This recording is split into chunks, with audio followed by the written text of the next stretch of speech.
one thing, Christopher. It means one thing. What does it mean? Waffles? Waffle Day. No, not Waffle Day. Taco Tuesday, Waffle One. No, it's Youth Pastor Takeover. So there you go. And you guys are all looking forward to this. It's that new year. You guys get to spend some time with your favorite youth pastors. I'm assuming we're your favorite. Maybe I shouldn't. Did you have a good New Year, Chris? Did you stay up all night? I stayed up later than I should have. Yeah, like we were with friends, and so we were playing cards, playing games, and the kids were playing, and they're all being good. So it was like 2 a.m. and we're like, oh, Yeah. the kids need to go to bed. Why are they not asleep? Well, my 4-year-old Joy is the only one that fell asleep. Everybody else stayed up late. We were at friend's house. We were Yep. playing cards. We played euchre. I don't know if Yeah, some euchre. right kind of euchre, the right kind of. No. Hey, so Chris and I have this thing, and you can comment below. Maybe you don't know anything about euchre, but he says you have to be able to bid when you're playing euchre. And as a sign of friendship and love for you, I tried bid euchre again over Christmas with my family, and all of us decided, blah, it takes the fun out of the game. Pass. And we liked good old classic turnip euchre. But we don't need to start that discussion again. So there you go. There's your 714. There's your morning question. Do you play euchre? Or do you play real euchre? Oh! Bid or turnip, which is the lesser euchre. Not turnip like the little root vegetable, but turn up. Like you take the card and it gets turned up. Yeah, it's where you make it so you have to have luck to win. It's fine. Yeah. Okay. Today we are continuing on in Daniel, right? And Daniel chapter 3. For whatever reason, it's not done on purpose, but they always give like the Bible stories, the classic Bible stories to the youth pastors. Because here we are again with yet again one of the Bible stories that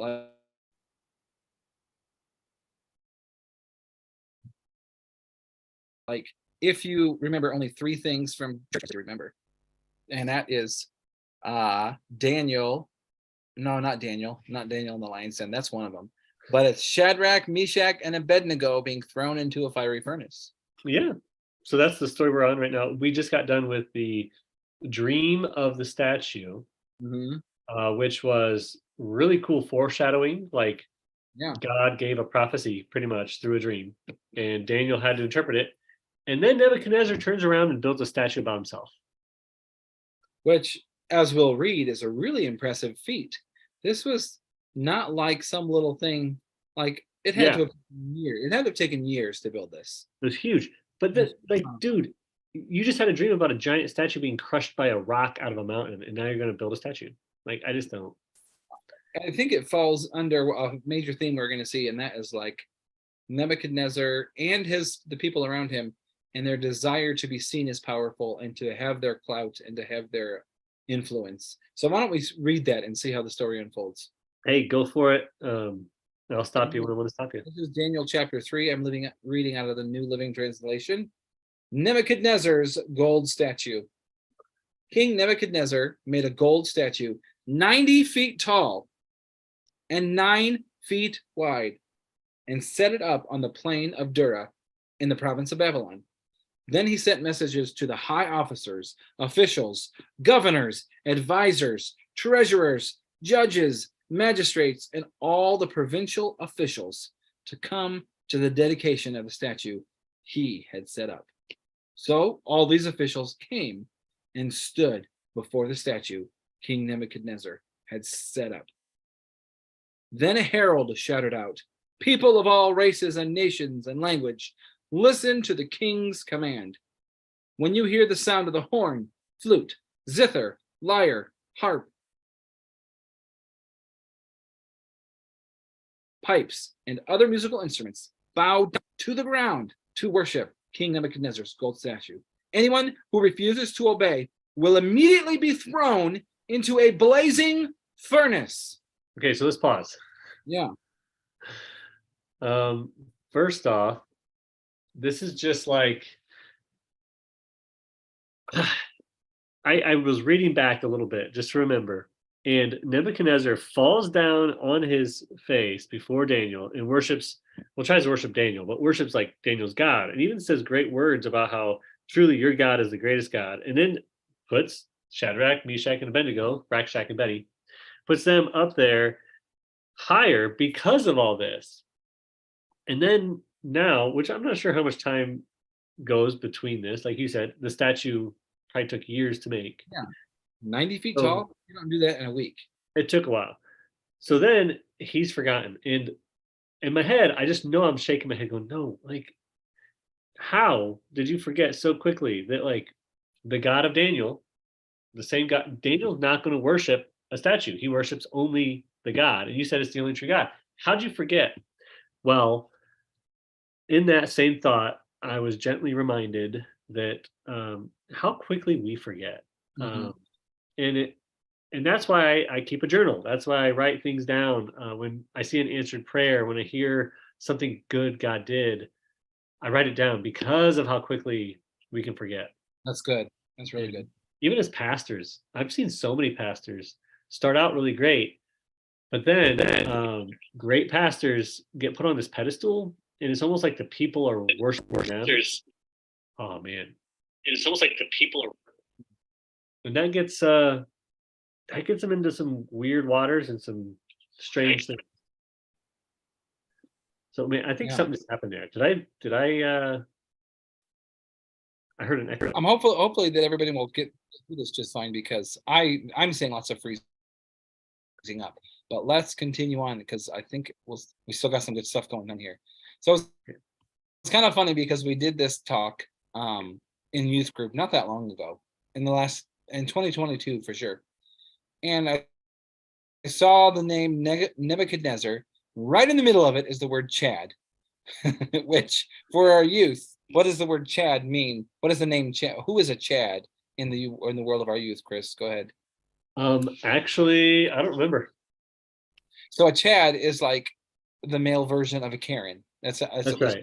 That's right. Well, it's a really demanding and a man who's demanding and wants everything just his way, and he'll complain and he will ruin everyone's day to get what he wants.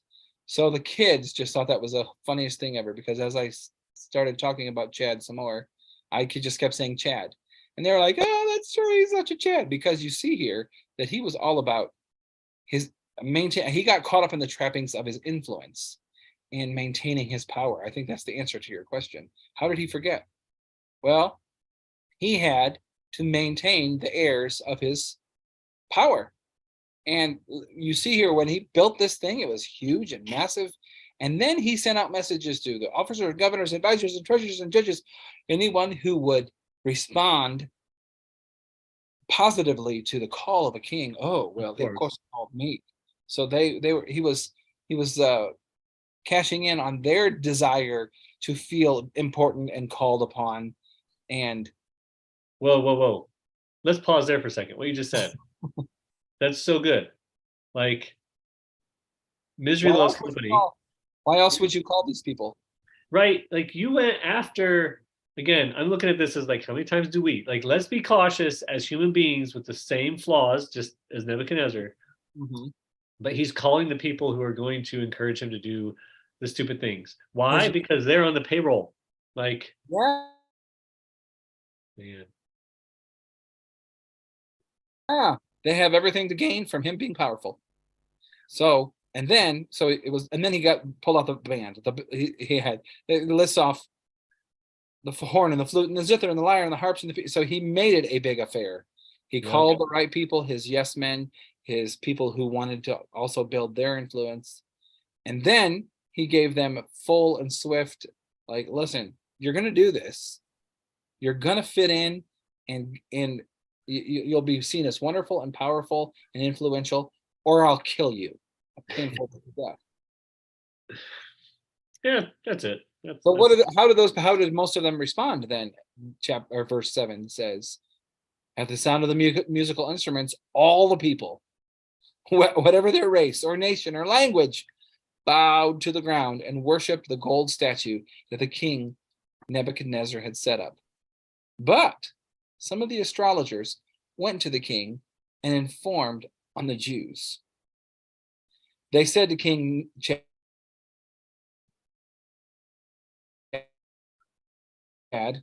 "Long live the king!" See, I got you back. You issued a decree requiring all the people to bow down and worship the gold statue when they hear the sound of the horn, the flute, zither, lyre, harp, pipes, and other musical instruments. That decree also states that those who refuse to obey must be thrown into a blazing furnace. But there are some Jews, Shadrach, Meshach, and Abednego, whom you have put in charge of the province of Babylon. They pay no attention to you, your majesty. They refuse to serve your gods and do not worship the gold statue you have set up. They knew, let's make this all about him. Let's make this about his majesty and his decrees and what they're not doing.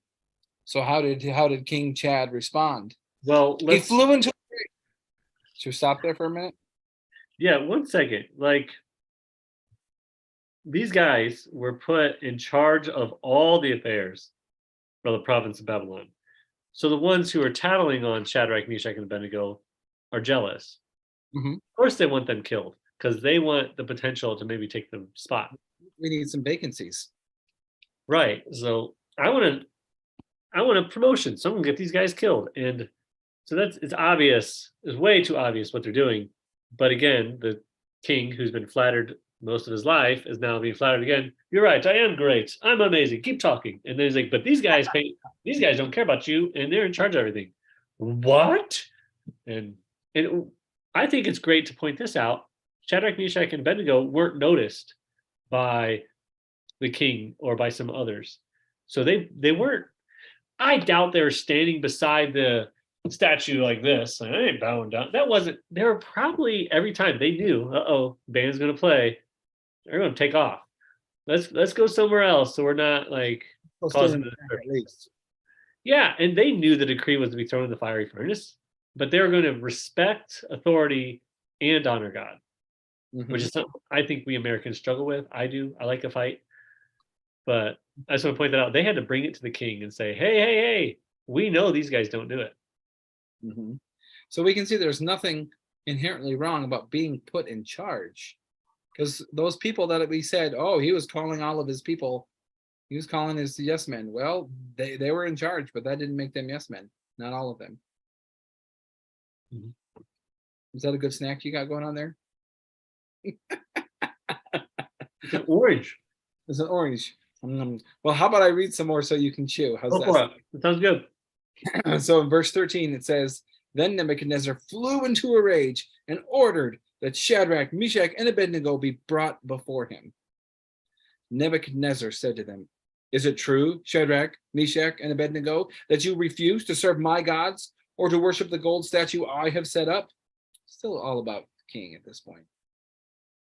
I will give you one more chance to bow down and worship the statue I have made when you hear the sound of the musical instruments. If you refuse, you will be thrown immediately into the blazing furnace. And then what God will be able to rescue you from my power? Woo! I feel like he added that, what God will be able to rescue you from my power. Because we already know from previous chapter that he knew exactly the God that they served. Again, it had been a few years, enough years, that enough of these yes men surrounding Nebuchadnezzar were just like, you're so great. You're like God. You're amazing. And yeah, here he is. He forgot. Yep. So 16, Shadrach, Meshach, and Abednego replied, oh, Nebuchadnezzar, we do not need to defend ourselves before you. If we are thrown into the blazing furnace, the God whom we serve is able to save us. He will rescue us from your power, your majesty. But even if he doesn't, we want to make it clear to you, your majesty, that we will never serve your gods or worship the gold statue you have set up. It's getting real personal now. So I don't know, man. Like, they did say your majesty a couple times. So I don't know. I feel like they were going, your majesty. Your majesty. I don't know how cocky they were in that moment, but I think it was definitely a very strong, they were definitely confident. Like, well, Yeah. But The king man, said, so I don't know what God you think is going to be saving you, but let me tell you what. So shots were already fired. oh Nebuchadnezzar, we do not need to defend ourselves before you. If we are thrown into the blazing furnace, the God whom we serve is able to save us. Like, I just feel like it's kind of a, I want to teach you something here, King. But boy, does this, What? you know What? what? Nebuchadnezzar hears them and he changes his mind. No, he doesn't. No, he doesn't. Okay. Not right now. No. Yep. The blazing furnace is what it says next. 19. Nebuchadnezzar was so with Shadrach, Meshach, and Abednego that his face became distorted with rage. Can you show me what that would look like, Chris? I missed it, but just kidding. He commanded that the furnace be heated 7 times hotter than usual. Then he ordered some of the strongest men of his army to bind Shadrach, Meshach, and Abednego and throw them into the blazing furnace. So they tied them up and threw them into the furnace, fully dressed in their pants, turbans, robes, and other garments. And because the king in his anger had demanded such a hot fire in the furnace, the flames killed the soldiers as they threw them in. So Shadrach, Meshach, and Abednego, securely tied, fell into the roaring flames. But suddenly, Nebuchadnezzar jumped up in amazement and exclaimed to his advisors, didn't we tie up 3 men, and throw them into the furnace? Yes, your majesty, we certainly did, they replied. Look, Nebuchadnezzar shouted, I see 4 men, unbound, walking around in the fire, unharmed, and the 4th looks like a god, or the Aramaic said, like a son of the gods. Then Nebuchadnezzar came as close as he could to the door of the flaming furnace, and he shouted, Shadrach, Meshach, Abednego, servants of the Most High God. Change your tune much? Find my spot. Come here, or come out. Come here. So let's just pause there because there's, so wow, that was like that was pretty quick because it says suddenly. So they get, I'm carrying, well, we'll say you're carrying me. You're the stronger one, right? You're carrying me to the fire. And as you're trying to probably use me to block from the fire because it's so hot, it's still too hot. And you end up like croaking. And I fall in because I'm bound. I'm probably tied up hands and feet. And this whole thing it's a spectacle. People are watching it. Like an example. The king wants everyone to know this is what happens to those. Another power move. Yeah. And what kind of twisted person? Can we visit that for a second? What kind of twisted person says, I'll burn people alive in front of everybody else, and then I'm going to watch? Can you imagine even like, that's right, throw them in? Again, I come back to, in your anger, in your pride and anger, have you not said and done things you should have done? Now, this is pretty far. This is like, you have to feed off that pride and feed off that anger for a long time to probably get to this point. But man, I know I've gotten to moments where I'm like, oh wow, I was seeing red. That was not good. And I'm just thinking of that. Like, this guy had to be, like we said, how do you get that far? But he really worked himself that far, that angry, that bad, that, dude, that's rough. And the society got so bad that I'm telling you, people were probably watching. And the strongest men didn't stand up for themselves. They're considered strongest men, but they went up there and died trying to throw these guys into the fire because there's so much wrong here. You get to the point where you're dead, you felt the heat long before you pushed your way through. But they knew the power that Chad had at that point. Chad, yeah, they didn't want to die too, so they're probably fearful of their life. But that's also a beautiful thing about Christians is we don't have to fear for our lives. Right. They take my life. And I love what they said. Even if, so our God can save us, but even if he doesn't, we're still going to worship him because we know who he is. And we know that we will be in a better place if we worship him than worship him. That takes some faith. That takes some, you didn't have faith in the God unless you really studied and you knew and you had lived it out. And they're trying to live it out in Babylon. We think our world is bad.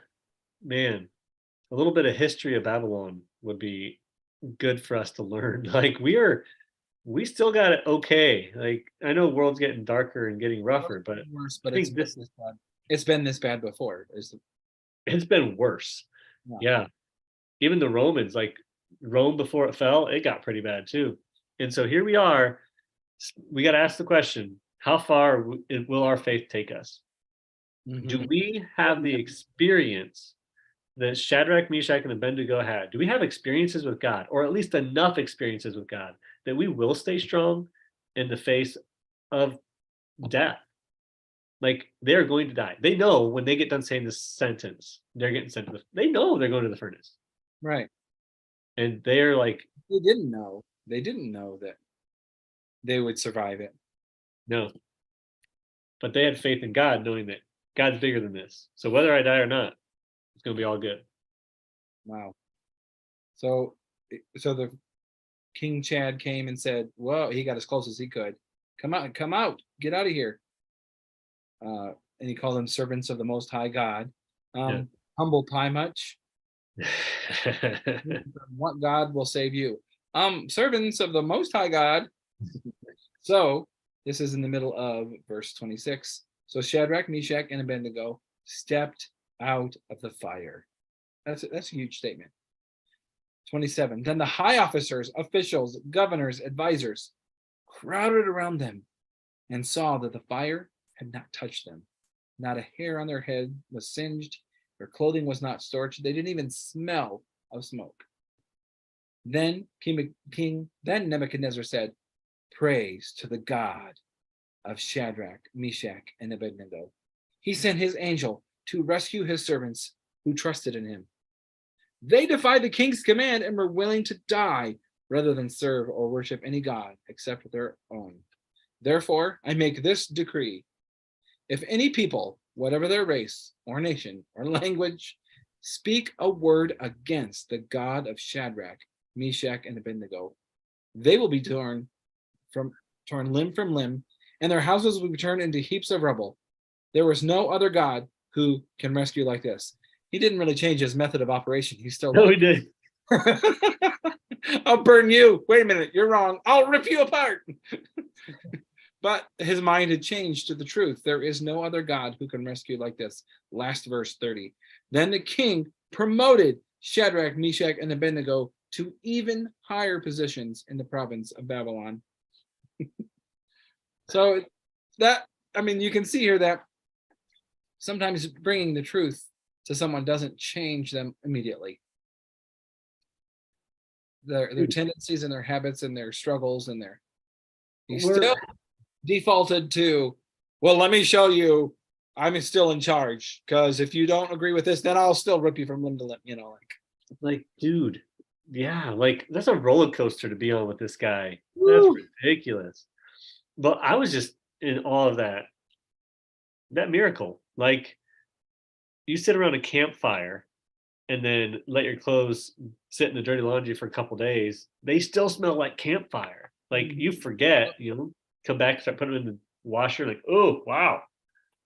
And fire in a house, like even if it's a small fire, I remember hearing people horror stories of trying to get that smell out, how hard it was to get the smell of smoke out of your house. And now here we are, these guys who were thrown into that furnace, and that's just cool. Like that's There's another in the fire. You know what? Some of our students, when we did this lesson, they were like, "Is that what that song's about?" oh my gosh. Yeah, yes it is. Yep. Oh, not to be a hater or anything, but there might be somebody watching today that like maybe that those You're pieces. right. You're right. I just picture those students who like sang it 10 times now. And like Right. That was it's good. It's good. we did that song a lot. There was We did. another fire. You're Talking right. about You're right. So right there. Who was the fourth man? Why were there four people? that's where I wanted to go. That's the next thing I wanted to say. So that The fourth man. this is like the last thing. We don't have any more time after this. We might be over a little bit, just a little bit. But man, this is a son of the god or like a god. If you look at the translation, you really dig deeper, you find out like this is really a crazy story where it It's not angel. It's not like that at all. Like this is like the Bible's pointing to this could be like God in human form, and God in human form is Jesus. And so there's so many pastors I've heard this. They think this was a Christophanies, as they call it, where a Jesus showing up. Right. And there's a couple other moments too in the Old Testament as you go through, but this one was one of the first that somebody was explaining to me what a Christophanies was. Mm-hmm. But that's just so cool to think about. Like this was God in human form, which would be Jesus showing up in the moment. Now he wasn't born yet, so he couldn't take the sins. He didn't go through the process that needed to happen. But that's just still cool that God wanted to intervene, especially in this moment when these three guys, they really did nothing except stand up for God and for their faith. Yeah. So there, what are our power struggles? What are the things that we're holding on to? Maybe it's not our kingdom, or maybe we're not trying to stay the lord of a land or the governor or whatever. But what are the things that we are driven by that would keep us from doing the right thing? Maybe we are in our own ways bowing down to the golden idol. That's really what the story leads us to, is that God is our ultimate source. Jesus is the answer for everyone, for all people, regardless of what their current religious beliefs are. What are the things that are keeping us from really diving into that and letting it change our lives? Yeah, and it's actually kind of a cool study I'm trying to get into is the life change that really happens with a relationship with God, and that whole relationship word and all that. And I heard someone say that you can study God, study who God is, but you really have to have a relationship and an experience with Him Mhm. before like that life change starts to happen. And how do you experience Him? Well, through spending time with Him, through worshiping Him, through stuff like this. Like when it comes to a choice, God or something else, like what are you choosing? And that's where you start to find those experiences with God, like giving God the time to say something, listening Yes. closely enough. Mhm. Man, And those are the moments. part of that, we don't want to throw out studying, because some people, all they do is study. But studying is one piece. We study God, we learn about His nature, we learn about His history in the Bible.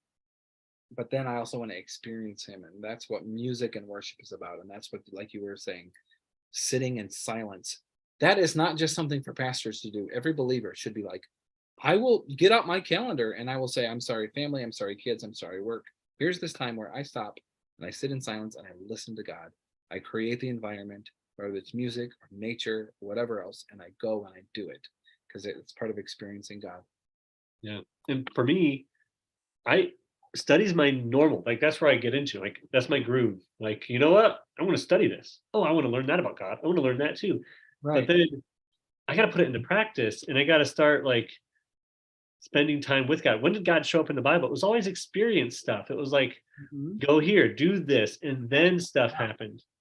And we got to take some steps. We can't just sit here reading. And I'm saying that this is my thing. That's why I feel confident saying it, because I'm kind of saying it to myself. Hopefully somebody else gleans something from it too. These your choir robes on.